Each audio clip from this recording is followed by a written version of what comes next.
भाटी जी, भाटी जी, भाटी जी, पहले तो आज क्लियर हो जाए, अब आप मानते हैं ना कि इंडिया अलायंस है, कि अभी भी कोई कंफ्यूजन है? क्योंकि आप मेरी तो मानते नहीं थे, बीजेपी की आप मानते नहीं, क्या पता आप गोरों की ही सुन लें। भाटी जी, पहली बात। और दूसरी बात, आपको नहीं लगता Bhati ji, India is not a nation, Bharat के बारे में मतलब जितनी प्रॉब्लम है, आपसे मेरी कितनी बार ऑफ द रिकॉर्ड भी बात होती है, अगर हमारी दिक्कत है तो हम आपस में सॉर्ट आउट करेंगे ना।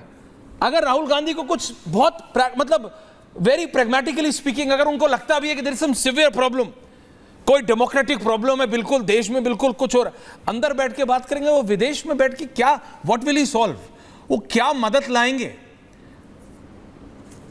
बांग्लादेश में हमने देखा है सर, जब अमेरिका आता है तो क्या होता है। भाटी जी, सर, भाटी जी, कंचना जी, बोलूं? मैं बोलूं प्लीज भाटी जी। देखिए, राहुल गांधी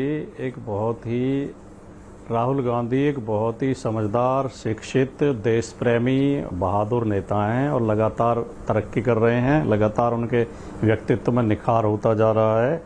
आपकी डिबेट से मैं दो नतीजे पर पहुंचा हूं कि एक तो भारतीय जनता पार्टी राहुल गांधी से बहुत अधिक भयभीत है, डरी हुई है, और ऐश्वर्य कपूर जी राहुल गांधी के विरोधी हैं, उनसे नाराज हैं। दो नतीजे मैंने निकाले हैं। जहां तक भारतीय जनता पार्टी के लोगों का सवाल है, वो झूठ बोलने में, गुमराह करने में, आरोप लगाने में, चरित्रहनन करने में बहुत माहिर हैं। बात को घुमा देंगे, झूठे तथ्य रखेंगे। अब मेरे प्रिय मित्र शहजाद पूनावाला जी ने कहा कि 370 खत्म करेंगे वो नेशनल कॉन्फ्रेंस वाले, और दलित उनका वाल्मीकियों का आरक्षण खत्म कर दे। पहली बात तो 370 केंद्र सरकार खत्म कर सकती है, राज्य सरकार को अधिकार ही नहीं है। या सुप्रीम कोर्ट कुछ कर सकता है उसमें, या हमारे भारत की संसद कर सकती है, राज्य सरकार का उसमें कोई रोल नहीं है। दूसरी बात, वाल्मीकि आरक्षण के बारे में नेशनल कॉन्फ्रेंस ने कुछ बोला ही नहीं है। तो पहली बात तो ये। दूसरी बात, इन्होंने कहा कि उसमें जामिया में आरक्षण नहीं है। अरे भैया, 11 साल से आपकी सरकार है, अगर कहीं कोई दिक्कत है, कहीं कोई अव्यवस्था है, तो उसके लिए मोदी जी जिम्मेदार हैं या नेहरू जी को जिम्मेदार ठहराएं हम? 11 साल से आपकी सरकार है, क्यों नहीं दे रहे आप आरक्षण? तुरंत दीजिए। अभी आपने कहा कि कांग्रेस आरक्षण विरोधी रही है, राजीव गांधी विरोधी थे, नेहरू जी विरोधी थे। आपकी सरकार को तो, भारतीय जनता पार्टी की सरकार को तो न्यायालय इस बात का प्रमाण पत्र दे रहे हैं, उत्तर प्रदेश का फैसला सबके सामने है। शिक्षक भर्ती में आपकी सरकार ने आरक्षण के साथ छेड़छाड़ की है, ओबीसी के समुदाय के साथ बेईमानी की है। उसका आदेश हाईकोर्ट ने दिया है, हाईकोर्ट ने माना है, केंद्रीय पिछड़ा वर्ग आयोग ने माना है।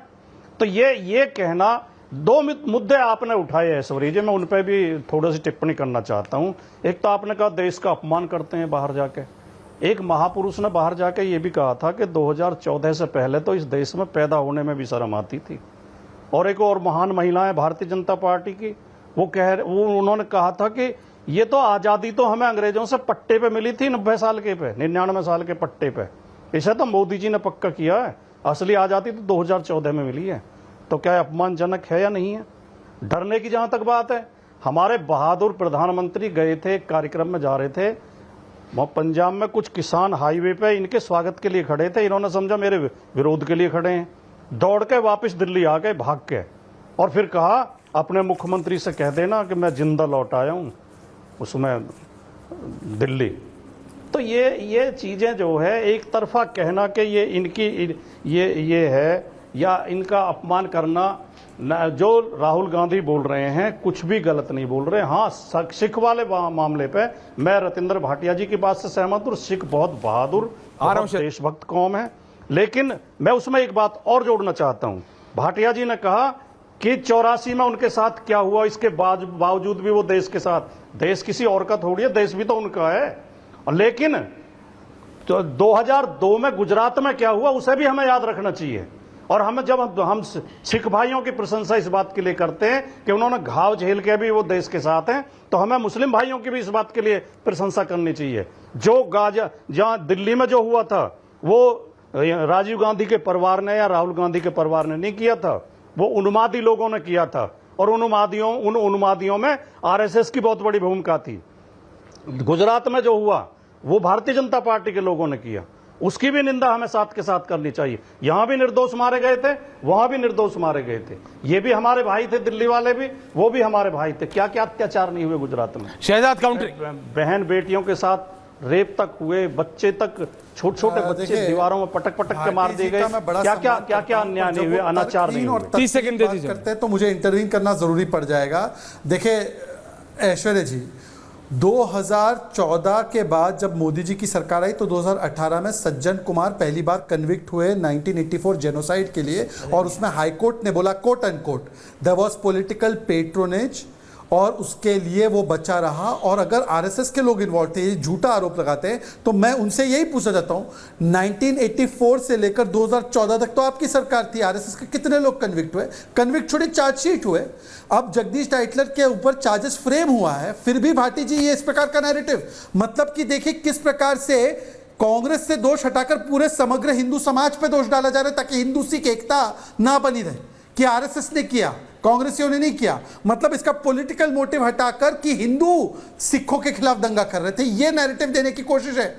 ये हेट्रेड है आपके मन में। और दूसरी बात, जामिया एएमयू में आरक्षण समाप्त कांग्रेस ने किया, एससी एसटी का आरक्षण, और मामला कोर्ट गया। कोर्ट में हमारी सरकार ने तो स्टैंड लिया है, पर जिन्होंने खत्म किया उनसे पूछो। और तीसरी बात, कांग्रेस पार्टी आज अधिकृत रूप से कहती है कि हम रिजर्वेशन खत्म करेंगे।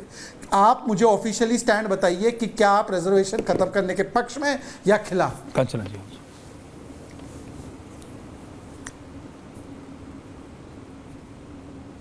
राहुल गांधी ने, मैं बोलूं ऐश्वर्या जी? हाँ बोलिए ना, आपको दे रहा हूं एंडिंग नहीं, ये गलत कोट कर रहे हैं कि आरक्षण खत्म करने के। उन्होंने कहा कि जब तक समानता नहीं आ जाती तब तक आरक्षण खत्म करने के बारे में सोचा भी नहीं जा सकता। लेकिन एक बात, मैं एक पॉइंट बोलना भूल गया था। दिल्ली दंगों के लिए कांग्रेस सरकार ने माफी मांगी, कांग्रेस के प्रधानमंत्री ने माफी मांगी, सोनिया जी ने माफी मांगी, लेकिन गुजरात दंगों के लिए आज तक मोदी जी ने या भारतीय जनता पार्टी के किसी आदमी ने माफी कंचना जी, सबके पास देखिए। अब मुजफ्फरनगर दंगों के भाटी जी मैं कुछ नहीं बोला, आपने अपनी पूरी। शहजाद जी थैंक यू। कंचना जी बोल रही हैं। हाँ कंचना जी बोलिए मैम।